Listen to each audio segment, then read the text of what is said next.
ফজা পাগলা ভুয়া মুক্তিযোদ্ধা। কিন্তু খুব সত্য করে বলতে গেলে বলতে হয়, আমার নাম শোনার সঙ্গে সঙ্গেই রাজাকাররা পালায় যেত। ফজলু কমান্ডার আসিতেছে, এই কথাটা তাদের কাছে আগুনের মতো মনে হইতো যে কেউ বাঁচবো না, কাজে কেউ কিছু কয় না।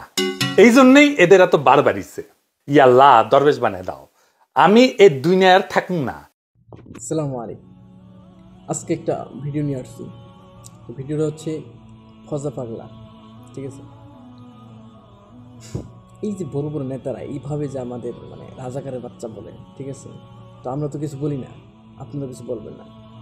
সো নেপালের কাহিনী দেখছেন। নেপালের 2 দিনের মধ্যে তাদের মন্ত্রীদের নামায়ে ন্যাংটা করে বেরিয়েছে, ঠিক আছে? তো আমরা তো কিছু কম না। এতদিন কইছে শেখ হাসিনা জামাত শিবির বিএনপি রাজাকার, এখন বিএনপি আছে, বিএনপি করতেছে জামাত শিবির রাজাকার। আরে ভাই কিছু কর না কেড়ে, ন্যাংটা করে বেরেন না কেড়ে। যারা আসলে মুক্তিযোদ্ধার পক্ষে ছিল না তারাই মুক্তিযোদ্ধা নিয়ে খালি গর্ব করে, ঠিক আছে? আর যারা দেশপ্রেমিক ছিল আসল, তারা কখনোই কাউকে রাজাকার বাচ্চা বলবো না। যারা মুক্তিযোদ্ধা করে নাই তারাই মনে করেন যে আসলে মুক্তিযোদ্ধা নিয়ে এই নেগেটিভ তৈরি করে, যেরকম হাসিনা করছে, তারাই দেশ স্বাধীন করছিল।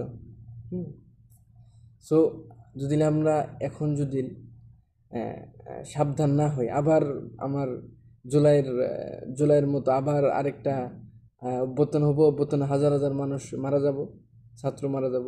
এটাই চাই বাংলাদেশের মানুষ। এক একটা সরে চালাইবো, এক একটার জন্য এত মানুষ জান দিব, ঠিক আছে?